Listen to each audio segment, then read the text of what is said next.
Amazing grace, how sweet the sound.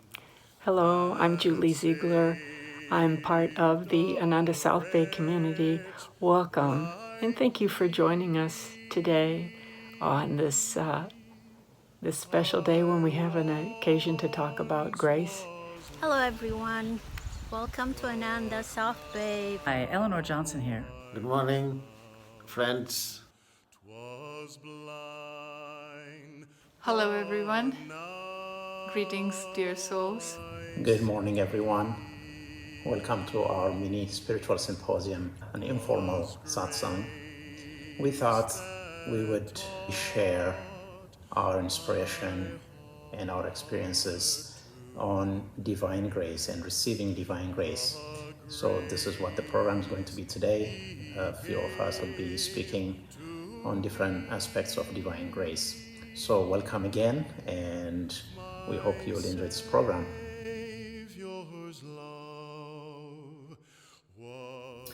What is grace? Grace is hard to describe. It is divine, is somewhat of a mystery, and can be rather elusive. But we can feel its presence and experience its power if we only attune to it. I found a quote by Anne Lamott that says, "I do not understand the mystery of grace, only that it meets us where we are, but does not leave us where we found it." Paramahansa Yogananda said, "The spiritual path is 25% the disciple's effort, 25% the guru's effort on his behalf, and 50% the grace of God." God gives us a lot of grace. On Ananda.org, I found a definition of grace that I rather liked. It says, divine grace is God's power and presence. One way of understanding grace in our own lives is the presence of God in his different aspects. These are peace, calmness, love, bliss, light, sound, energy, and wisdom. Grace can be understood and experienced as an ever-flowing energy that one needs to learn or receive. Here's a beautiful quote from Paramahansa Yogananda from the book, The Essence of Self-Realization. Grace flows into us the more we open ourselves to him. It doesn't come to us from outside. It is the operation from within of our own higher reality. Grace comes the more we live in soul consciousness, and the less we live centered in the ego. So you see, grace is within us. It's part of our own essence. I found a quote from Catholicism that says, "Grace is a sharing in the divine life. It is the infused presence of God, and there is nothing we can do ourselves to earn grace. Rather, divine grace is favor and is freely bestowed. It is true that we can reject grace, so we have to learn to cooperate with it." So we just celebrated Easter, and I was reflecting on the resurrection of Christ, symbolizing new life. And as I reflected on Christ being crucified for the sins of mankind, taking upon him all of man's karma, I thought that this was the perfect example of God's grace, a divine gift, given completely and freely to us from the divine. I'm going to leave you with a little poem I wrote. Divine grace is the most beautiful gift given to me freely, but with the hope that I will receive it with gratitude, love, and devotion. Gratitude for this life and to be a child of God, a light and beacon of hope. Love for God and humankind and all beings, God's whole creation. Devotion to Holy God, Divine Mother, to truth, to goodness, to peace, to joy, and to love. The topic on grace that I'm discussing today is accepting grace. I had a very hard time with the understanding of what it was like to accept grace. I had to dig pretty deep. As a matter of fact, I was pretty dry on the whole thing. I couldn't understand how accepting grace was even an issue, because grace just shows up. God is always looking for you to bring you grace, to be with you, to show you the way. We just have to tune our attention to grace, that it's there for us. But when I thought about not accepting grace or how to accept grace, I realized that the only times in my life that I really wasn't aware of grace, which to me is not accepting it, is when I forgot who I was, when I didn't particularly know who I was. So years ago in a yoga class, I was introduced to the 3 questions that have been asked by the sages and saints for centuries. That was a little sloppy, but you know what I mean. It's been asked forever. Who am I? What do I want? And what is my purpose? I remember the first time I heard those questions, my head exploded and I couldn't figure out who I was. What was I being asked? Who am I? But when I got down to the core after years of struggling with those three questions, I realized that who I am is not the physical thing that you see in front of you, but I'm a child of the Creator of everything in the universe, everything in the world, everything that is has come from that thought of God, the Creator of everything, including me and you. So as such, grace flows to us. It's our birthright. It's our natural way of being. It's expected that we will receive grace. When we know who we are, how can we not receive grace? God comes to us. He wants to give us his grace. Even in the times in my life when I stepped away from my awareness of God, grace still showed up. If it wasn't for the grace of God, my life would have gone totally different. There was times in my life when I really felt as though I was falling into the abyss, that I was losing myself, my awareness, that I was at the edge. And just as I thought I was going to fall into the pit with all of my friends, I was pulled back at the last moment. I got to see it and to say no, there's something else. And that something else was God telling me there's something else for my life. So remember who we are. When you remember who you are, that you're the child of the God who created everything, how can you not accept the grace that comes? We just have to open our eyes. We have to be willing to see grace in everything. And isn't that the test? Even in the things that are painful and horrifying. And there's a lot of that. Our world is really hard right now. Very difficult place. Hard to see God's grace right now. But I know it's there because it always is. This is a learning experience for all of us to step into the grace we see, let it live through us, let it change us. Let us bring the grace that we have received, the light that we've received through that grace to others. The world needs our light and our awareness that grace is there for us all. So don't forget who you are. Just know that God is always holding his hand out for you. There's nothing that you have to do. There's nothing you've done in your past. There's nothing you're going to do in your future that is going to turn God away from you, because you are a child of the Creator of everything. And when you have a thought and you think it, if you speak it and put energy behind it, it will show up. So expect grace. Know that grace is coming. And be grateful when it shows. Everything is a gift from God. And grace is everywhere. I invite you to experience and know that you're worthy. May grace find you and give you peace. Namaste.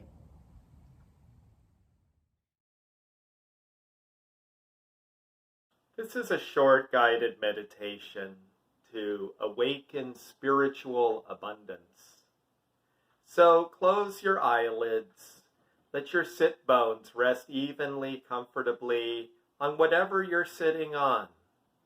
Relax the shoulder heads, let the heart be nice and open and relaxed. Imagine there's an invisible thread of light, not only lifting at your crown, but lifting each vertebrae, lifting your consciousness, your awareness.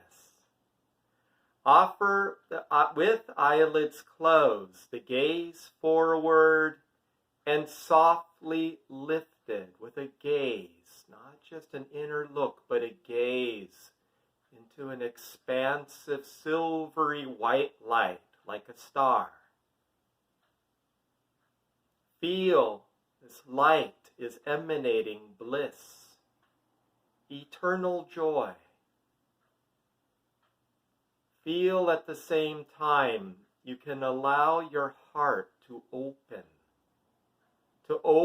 the petals of your heart chakra and visualize a beautiful emerald green light shining from deep within the heart chakra until you find yourself in a beautiful garden and with lots of lustrous green meadows of grass.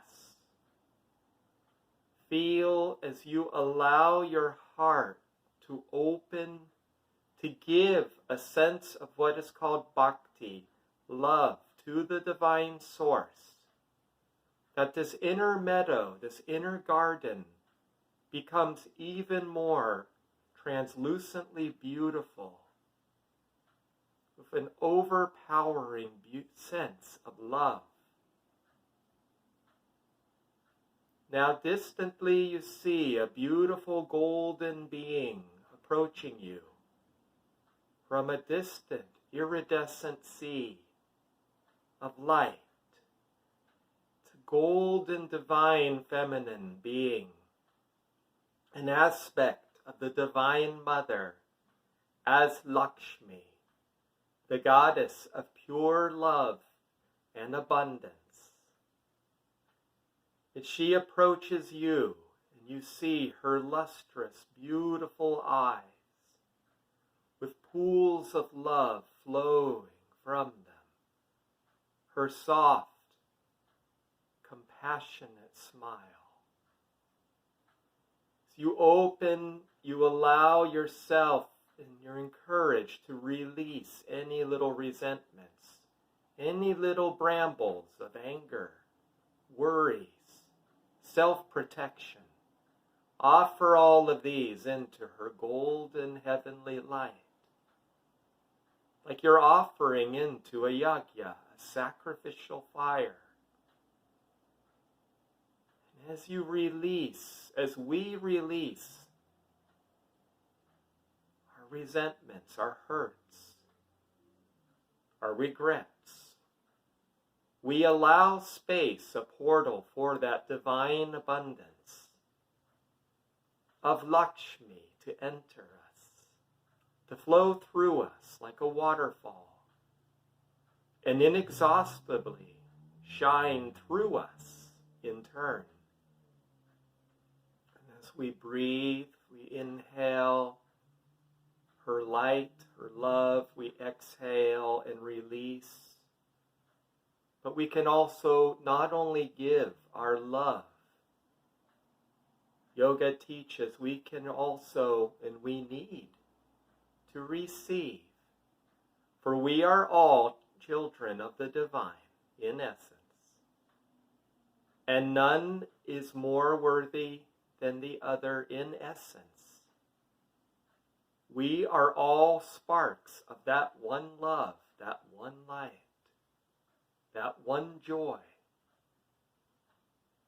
Though we may only at times be dimly aware, nevertheless, as Yogananda said, the gold remains within the mountain, even if it's covered. It doesn't mean the gold is not there, that divine abundance.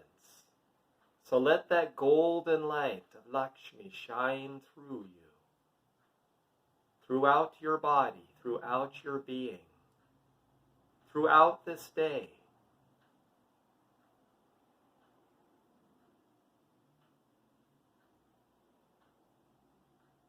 bathe now in this holy, sacred, loving light of spirit.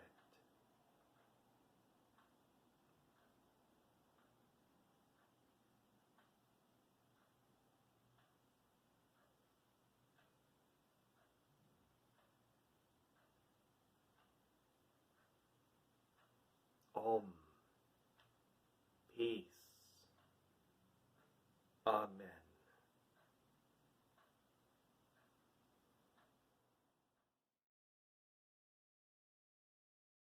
Good morning, friends. Good evening, friends. Um, Very happy to be here with you all today with my fellow Guru Bhais, talking about material abundance as part of the receiving grace topic for today. It's so important that even to achieve material abundance, we need to have a lot of grace. It follows karmic law, and it needs a lot of good karma to get material abundance, and then even better karma to develop into a higher state of consciousness from that material abundance. As I was meditating on this topic, I could not help but remember the first class I had taken from Turiya when it was Ahimsa Yoga, and that was Swamiji's series called Achieving Material Success Through Yoga Principles. And looking back over the past 13, 14 years, those two principles have been the foundational tenets of whatever material abundance I have been so lucky to have achieved. And those two principles are: people are more important than things, and jata dharma tata jaya. Wherever there is virtue, there is victory. Trying to do the right thing. At work these days, there's a lot of pressure we are going through. I manage a large organization of over 130 people, and we are outsourcing, we are laying off, and people have been around for many, many years, and they're feeling dejected. And I'm actually applying these principles every day, in and out, for everybody. I pray for them. I actually see them in light. And it has been wonderful conversations that I have. So people can connect. So as a material abundance comes, as the grace that enables us to get there comes to us, these principles become more and more real. Foundationally, as Swamiji has taught us, Guruji has taught us, honesty, being truthful, kind, compassionate, all of these are the traits that without which material abundance is not possible. So those are the things that we really need to bring into our daily lives, into everything we do, professionally or personally, to keep going. So human values, the second aspect of material abundance is: how do we magnetize money? It is also one of the classes as part of that series. And it's about energy. The greater the will, the greater the flow of energy, as Master had said. And the more energy we are able to pull up through our spine, as we do in our Kriya Yoga practices, the more we are able to attract opportunities, the more we are able to attract business and money, and people who have those opportunities with them. I want to share this story as well. This story is about how a great realized soul actually was able to magnetize money itself, which I don't think we can do, but it's a wonderful story. His name was Swami Nityananda, and he was the Guruji of Swami Muktananda from a place called I think it was called Ganeshpur or something like that. Anyway, it doesn't matter. So the police found out that he was distributing money. So they thought that, hey, he must have a printing press somewhere. So they came by and said, okay, show me your printing press. And he said, okay, come with me. And he takes them to a lake, and he walks into the lake and disappears, and then he comes out with wads of money on both hands and say, okay, yeah, see, that's my printing press. You want to come take a look? And they left him alone. So the first thing I thought when I read this story was that he had absolutely zero attachment to money. He was just executing God's will to help people. So that brings me to the third aspect which I want to talk about is the attitude, right? If we do everything as a sense of service, we know God is the doer. If we don't have expectations, we do nishkam karma. And these things come from attaching to a higher consciousness. Detachment from material things is not really possible unless we shift it to attach to higher things. And as we do that, we feel that freedom, we feel that liberation in our souls, which again expands the energy because the constraints and the blockers are gone. And as we do that, we develop this sense of joy. And with that joy comes a sense of self-confidence. And when we get to that level of self-confidence, we can sometimes take back seat, which in the corporate world is called a servant leader, in case you've heard that term before. And there are many, many examples of Swamiji doing that, where he would be sitting behind in a room and somebody would walk up to him and say, "Sir, you need to be up front." He said, "Why?" "Because you are the leader." "Well, that's exactly the reason why I'm actually in the back." So he had that level of confidence. And with that confidence also comes this sense of being comfortable with uncomfortable, surrendering our sense of comfort. The more we are able to do that, the more we are able to serve every opportunity as a test for improving our consciousness, the more our energy will flow, the more the will drive energy, more we open up to receive God's grace, and more we will be attuned to Him, and we will create the energy, meet luck, Lady Luck halfway down there with our positive attitude, and material abundance will come as consistent with the karmic laws that, we all have to live with. So thank you all. God bless you. Hello again, my name is Michael. I'll be speaking about the Guru's grace or divine grace in the form of a Guru. Swami Kriyananda was asked once, do we need a Guru? And his answer was very simple. No, we don't need a Guru unless we want to find God. What's our purpose in life? What are we here for? Is it to be born, just live our life and have a job and raise a family and die and do it over and over again? No. Who are we? It's the soul that has descended and come into the body and has identified itself with the body, and that's the ego, as Yogananda taught. So our purpose eventually is to merge back with the divine. And how do we do that? Can we do it on our own? No. That's where the Guru comes into play, because a problem cannot be solved with the same consciousness that it was created in. How can we, identified with the ego, identified with the body, bring ourselves back to merge with the infinite? It's impossible. That's why we need Divine Mother to help us. And she has sent that blessing, that guide, in the form of the Guru. Just like we need a teacher if we want to learn to sing or learn the piano, in the same way, if we need a guide, if we need a teacher for the simplest things in life, how can we not need a guide on the main purpose of our life, which is the spiritual journey to go back to where we came from? That's where the Guru comes into play. That's where the Guru helps us. Yogananda taught, when we begin to seek God, God sends us teachers and books and different forms of teaching, different forms of guides.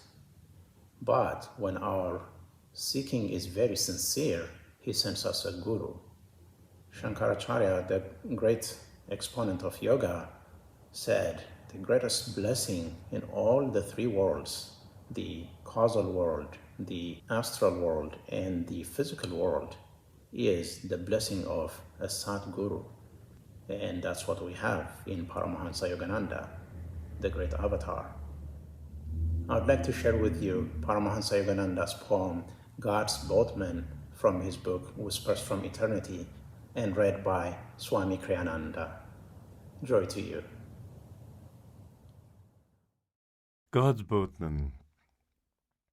I want to ply my boat many times across the gulf after death, and return to earth's shores from my home in space. I want to load my boat with all those waiting, thirsty ones who have been left behind, that I may carry them to the opalescent pool of iridescent joy. There, where my Father distributes his all-desire-quenching liquid peace, oh, I will come back again and again, crossing a million crags of suffering. With bleeding feet I will come, if need be, 1,000,000,000,000 times, as long as I know that one stray brother is left behind. I want thee, O God, that I may give thee to all. I want salvation, that I may give it to all. Free me then, O Lord, from the bondage of this body, that I may show others how they too can free themselves. I want thine everlasting happiness, but I also want to share it with others, that all my brothers may find the way to happiness forever and forever in thee.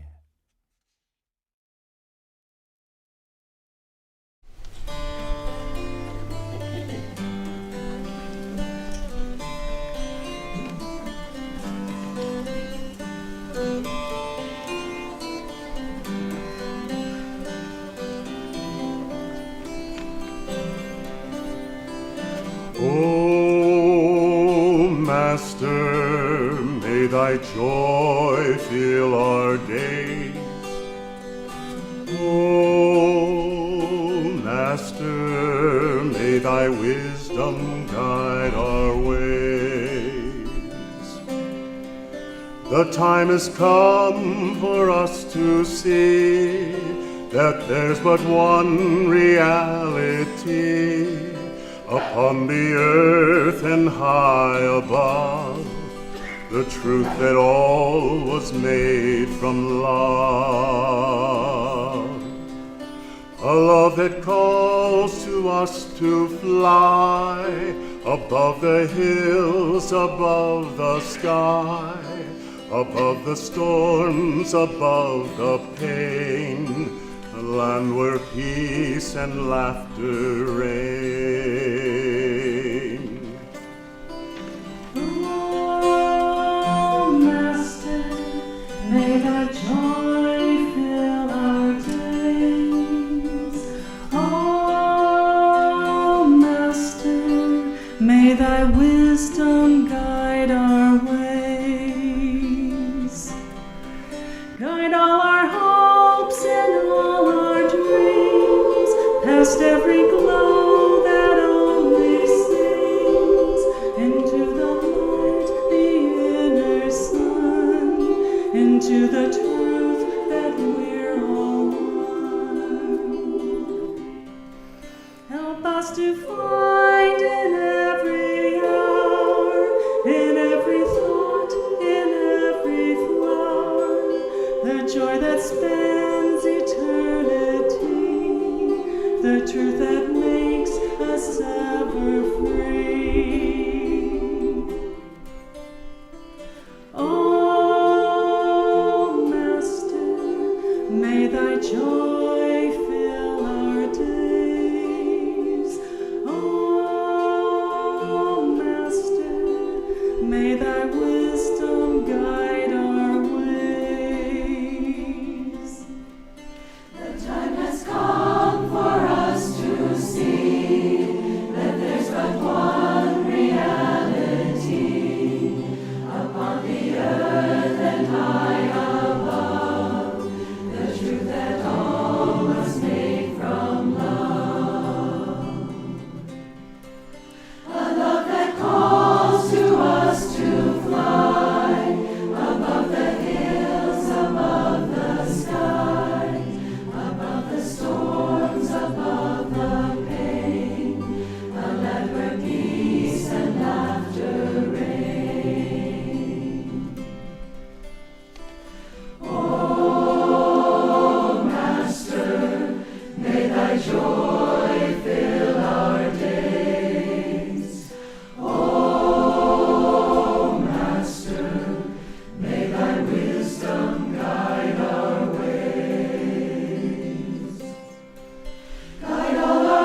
Hello everyone.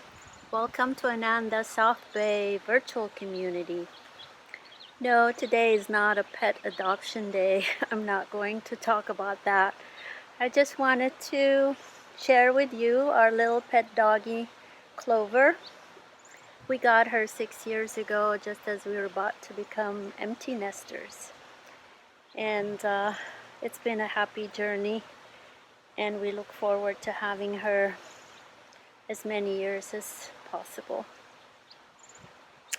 So I'll put her down. Back to our topic, divine grace. In this segment, I'm going to share with you two aspects of divine grace. One is grace as an earthly family, and the second one is grace as spiritual community. It's been said that all world religions are branches of same tree. They're based on teachings of Krishna, Buddha, Jesus, who spoke the truth. Krishna told his followers to strive for yoga, union with God. Buddha told his followers to detach themselves from false conceptions to reach nirvana. Jesus told his disciples and followers that the kingdom of God is within. Now, these avatars spoke the truth thousands of years ago. Their teaching may be slightly different, but they have one thing in common, and that is they were saved by divine grace through earthly families. In Krishna's case, at his birth, his uncle, who was a tyrant king, wanted to kill him and all his siblings.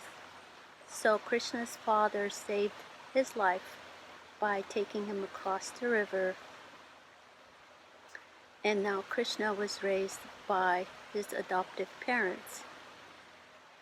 In Buddha's case, he was born into a wealthy family. His mother was a princess. But he decided to leave the wealthy life and became a monk, as he was begging like the rest of the monks for food. A nearby king heard about him and offered him to share his kingdom. However, Buddha turned it down because his earthly family had already provided the wealth and nothing could get in the way.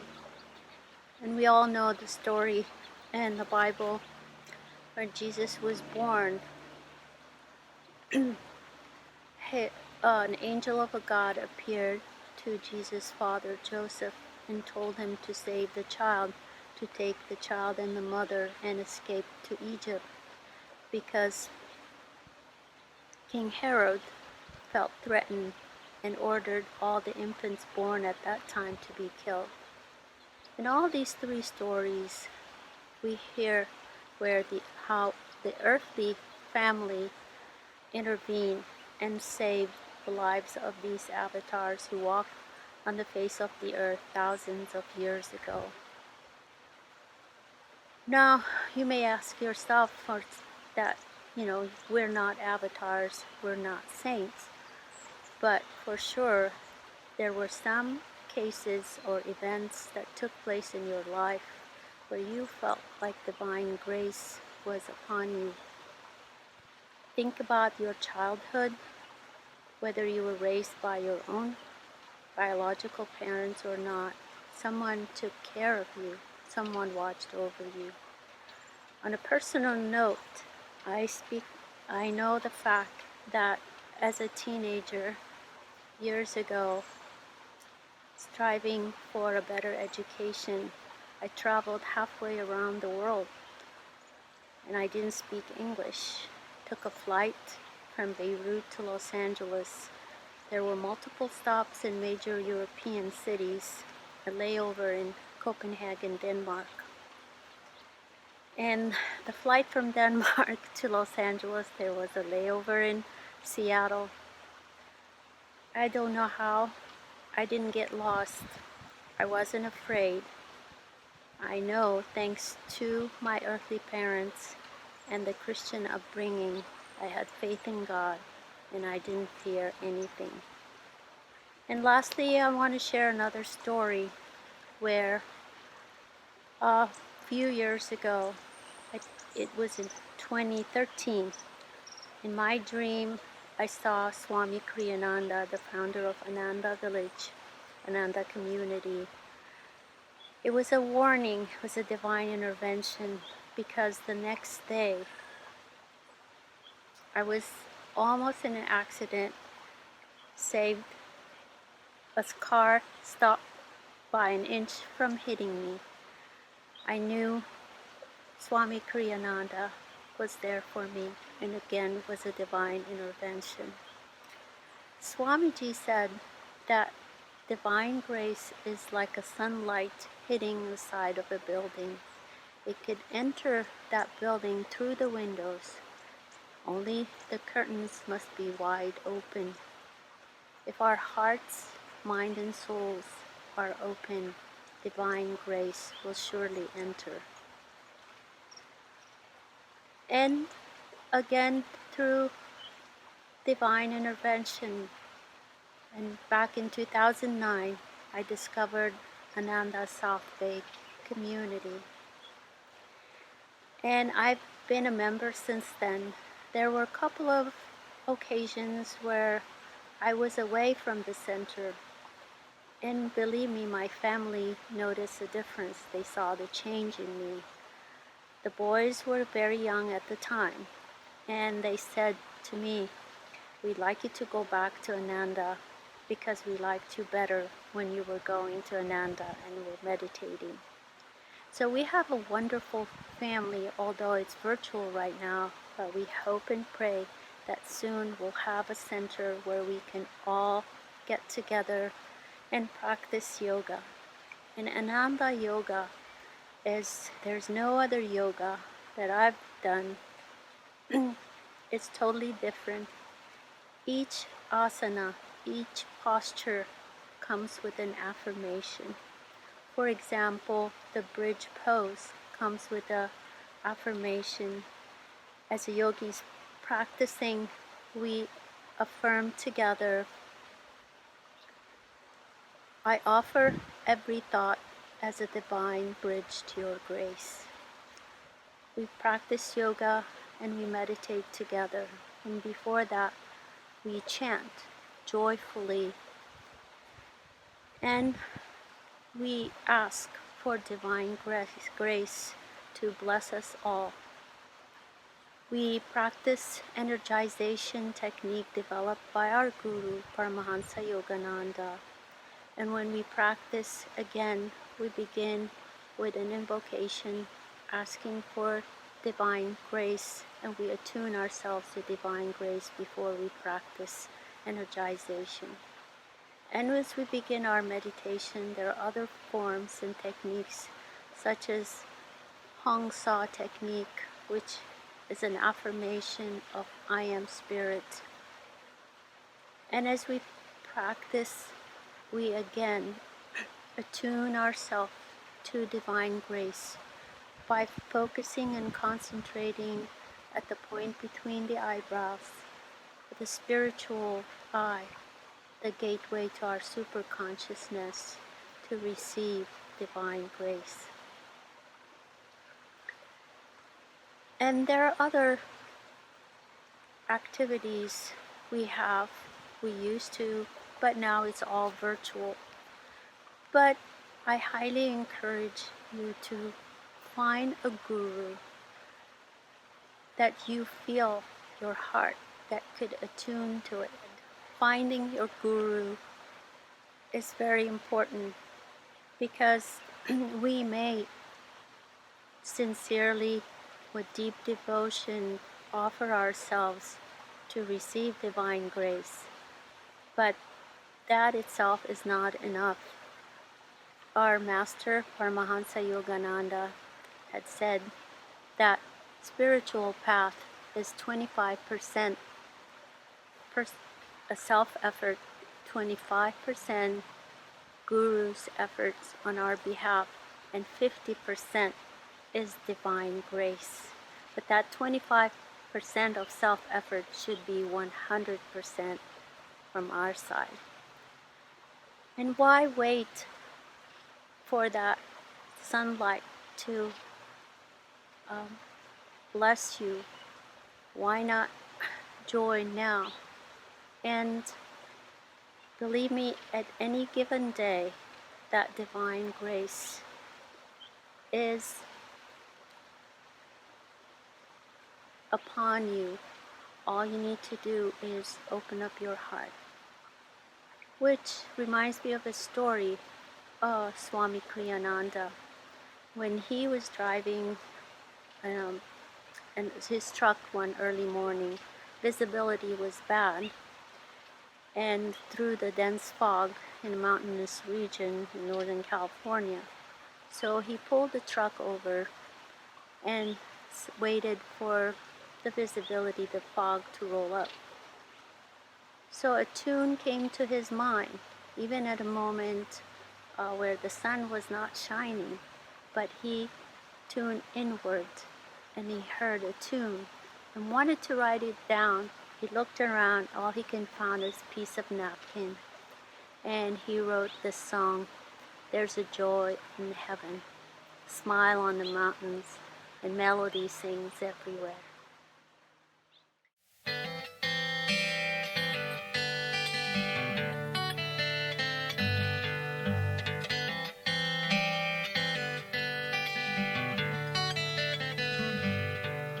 There's joy in the heavens, a smile on the mountains, and melody sings everywhere. The flowers are all laughing to welcome the morning. Your soul is as free as the air.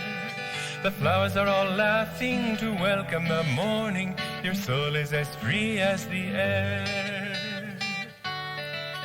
Leave home in the sunshine, dance through a meadow, or sit by a stream and just be. The lilt of the water will gather your worries and carry them down to the sea. The lilt of the water will gather your worries and carry them down to the sea. Men hunger for freedom, but don't see their dungeon is only the thought that they're bound. Desires are their shackles, the hope that tomorrow the doorway to joy will be found. Desires are their shackles, the hope that tomorrow the doorway to joy will be found. There's joy all around us, why wait till tomorrow? We've only this moment to live. A heaven within us is ours for the finding, a freedom no riches can give. A heaven within us is ours for the finding, a freedom no riches can give. There's joy in the heavens, a smile on the mountains, and melody sings everywhere. The flowers are all laughing to welcome the morning. Your soul is as free as the air. The flowers are all laughing to welcome the morning. Your soul is as free as the air.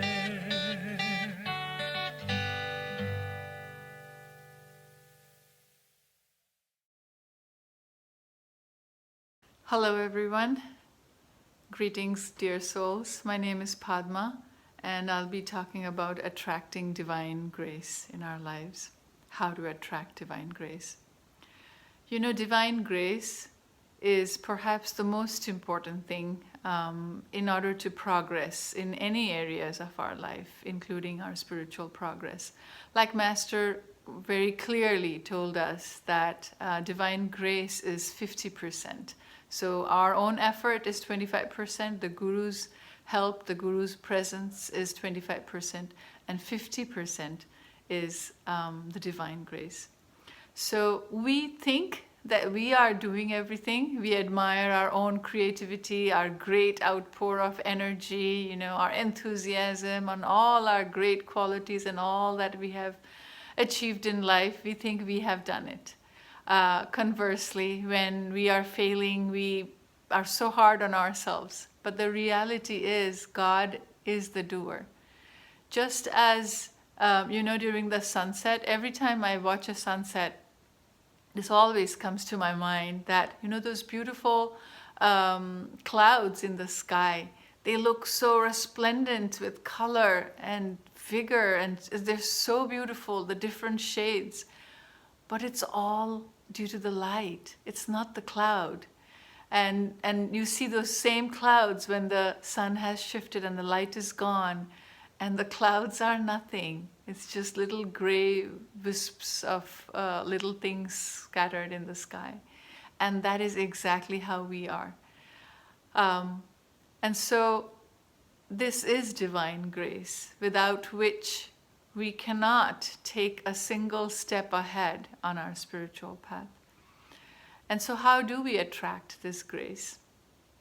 We attract this grace by deep attunement to God and Guru, by our deep cultivation of love, and deepening our practice, our daily practice, by being disciplined, by being even stubborn in our attachment to these practices, our daily practices, and our continuous commitment to God and Guru.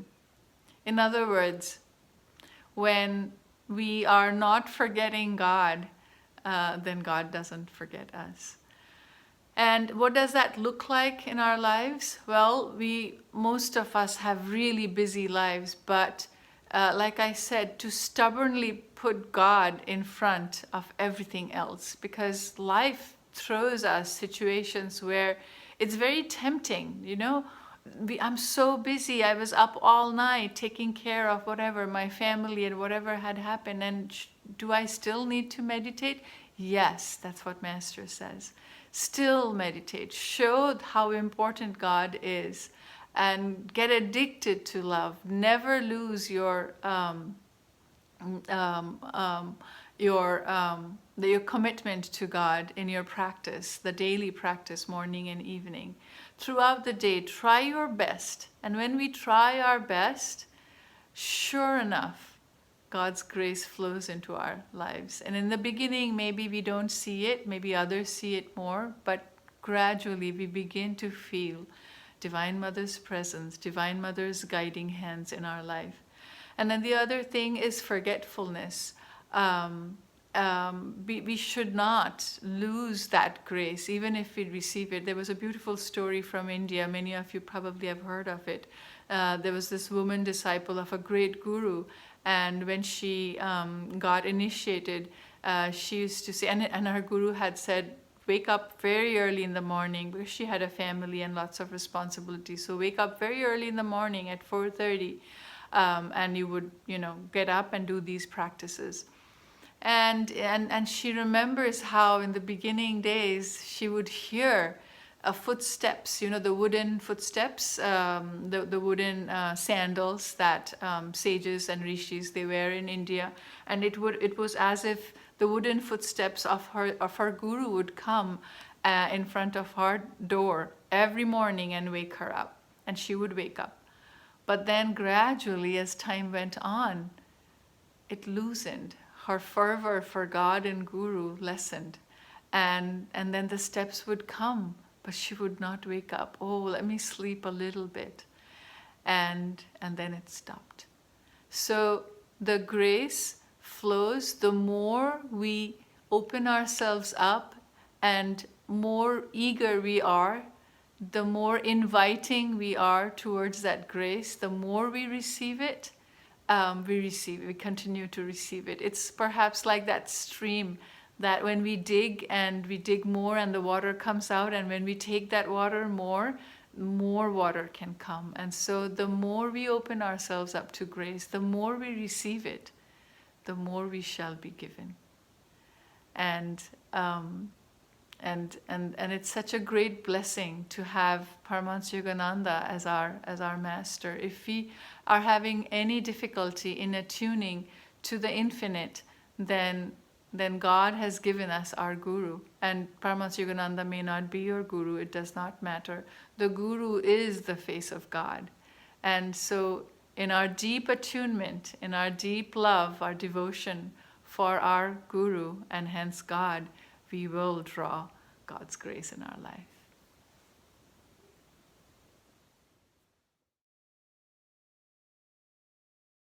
Hello, I'm Julie Ziegler, and what I'm going to talk about is our self-effort that we need to put in to be able to receive God's grace. It's a dynamic process, and what we offer up is our love and devotion to God. And in return comes God's grace. And we want to make sure that we're open to this grace, that we can draw this grace. We know that in our hearts, God and Guru are always there. And that's one place you can check. And you can check to see if you're in tune. Swami Kriyananda emphasized that Paramahansa Yogananda had stressed for his disciples to always be in tune. And that's where we can go. And that's where we can see if we are in tune. So we can even do a little test. And we could do a test right now. And you can see if in your heart, if you're in tune. So just take a moment.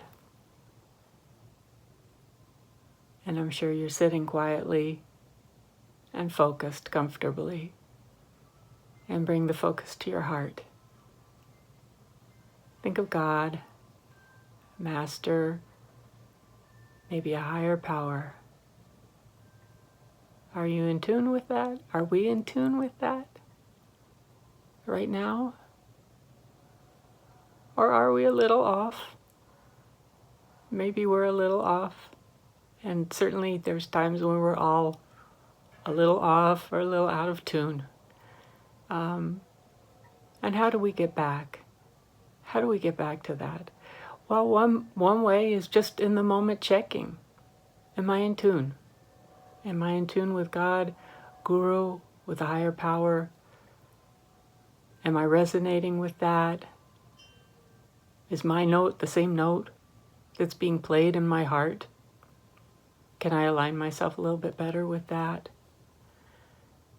Now on our path, the energization exercises, Hong Sa, Om Technique, Kriya, the Pranayama, these are all exercises that we use daily, and they're our foundation for our attunement because we go inside daily and make a connection with our heart and with that peace that's in us. So we have that. Other times, even if we've been meditating a long time, something will throw us. Something will get us out of tune. And we can go back to that with chanting, with japa, just repeating a chant mentally, or the name of God. These are our techniques. These are what we have to draw on to get back in tune. And we remember that God watches the heart. So let's watch our heart as well, and let's stay in tune. Thank you so much for joining us. It was our pleasure, and we look forward to seeing you, hopefully in the very near future. Stay in tune. Peace. Amazing grace, how sweet the sound that saved a wretch like me. I once was lost, but now I'm found. 'Twas blind, but now I see.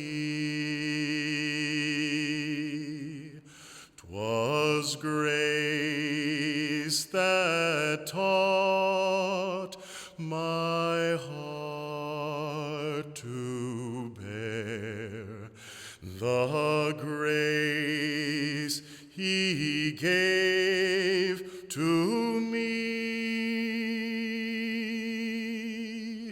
My Savior's love was ever there. I was bound, but now I'm free.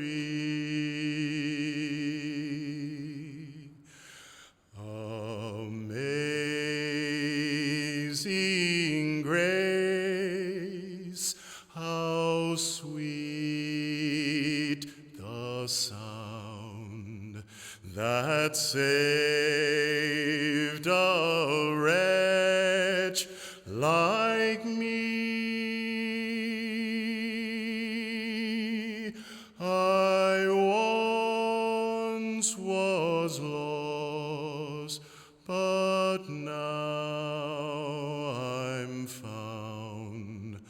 Was blind, but now I see. 'Twas grace that taught my heart to bear the grace he gave to me. My Savior's love was ever there. I was bound, but now